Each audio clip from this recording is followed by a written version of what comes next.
Here's one for you. I was pulled over on the side of the road there. I'm literally just pulling out the spot that I was pulled in. And I was thinking to myself, you know, will I talk about this, or will I do a podcast about that, or a video about this or that? And I was like, oh no. I caught myself going through old voice notes, because I tend to leave voice notes for myself, because I'll be driving along and I'll think about something interesting, and I'll be thinking it over in my head, and I might every so often, not too fucking regularly now, but maybe, I don't know, once a month or 20 times in the space of an hour, depending on how the old brain box, how fast it's kind of running.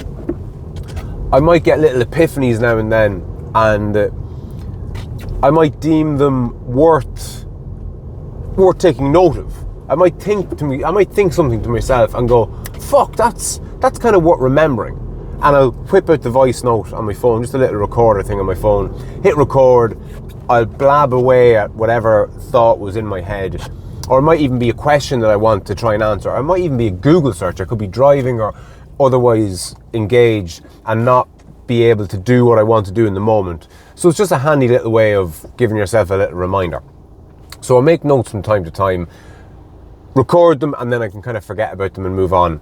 And then when I have a free minute at home or wherever else, I'll open it up, go through them, and one of them might turn into, I don't know, a fucking podcast or a YouTube video or whatever. But as I was saying, I was pulled over on the side of the road there, kind of thinking, I want to make the most of being in town at night to get the kind of visual for the video. What will I talk about? And I caught myself skimming through this list of recordings that I have, and I was like, I could do it about that, but I'm not really feeling it. And before I knew it, fucking 5 minutes had went by, and I was like, for fuck's sake, Frano, you committed to banging up 100 videos. So, road closed, local access only, what the fuck? You committed to recording these videos, why aren't you fucking recording them? And in the same breath, I kind of said to myself, because I don't know exactly what to talk about, but what I caught myself doing was overthinking it and essentially procrastinating, trying to come up with something good instead of just picking up the microphone, or I'm in the habit of saying podcast and picking up the microphone. I have to get used to saying, you know, making a YouTube video. Hi YouTube. And I have to get better at just doing it. Now, I have to have a certain amount of respect, or I have to have respect for my audience. At the time of recording, I think I have 280 subscribers, something like that. Nothing in the grand scheme of things. But even if there was only one subscriber and it was my mum, I think that there should be a certain amount of ownership to what you produce, to the content that you make. Not a massive amount. You should be free. You should be free to fail. You should be allowed to upload one that, you know, wasn't great. Because if you put too much pressure on yourself, you won't produce anything. What do they call it? Analysis paralysis. And I'm guilty as fuck for that. Overthinking something to the point of not doing it. And you're far better off getting out of your own way, as I put it, and just fucking doing it. Done beats perfect. Again, the goal was to bang up 100 episodes and see what you learn along the way. This is episode 16, I think, and I've learned a fucking shit ton already. Now, I haven't implemented it. I spoke briefly before about the difference between knowing something and getting something. So I know what I've learned, but I haven't integrated it. I know I need a start, middle, and end, ideally, to make an episode.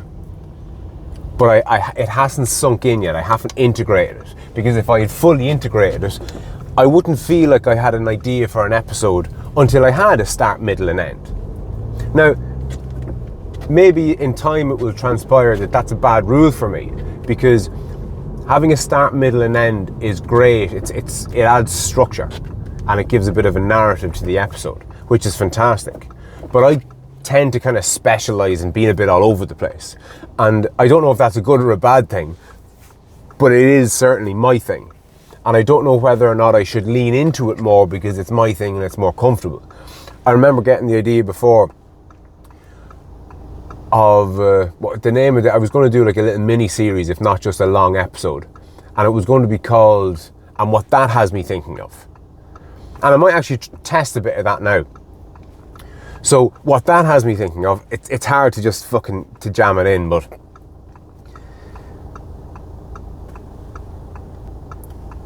I tend to have tangents off my stream of consciousness. At least I think I do. I definitely do. I 100% do. One thought will trigger another thought, which triggers another thought, which triggers another thought, which triggers another thought. And how that manifests itself in real life is myself and herself will be in the kitchen, or maybe sitting down watching a bit of telly in the evenings, or otherwise just kind of relaxing or chilling out or driving somewhere or whatever. And she'll say, "What are you thinking about?" And I go, "What?" And she goes, you're there kind of not talking to yourself, but you're thinking about something.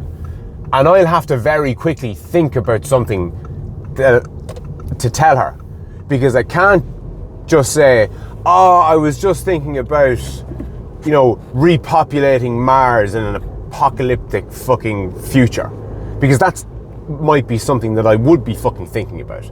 Or I might be thinking about the electrical connections between the fucking a socket and a plug, or just the most random of things. And out of context, you sound like a fucking complete psychopath or a weirdo or fucking a complete nutjob.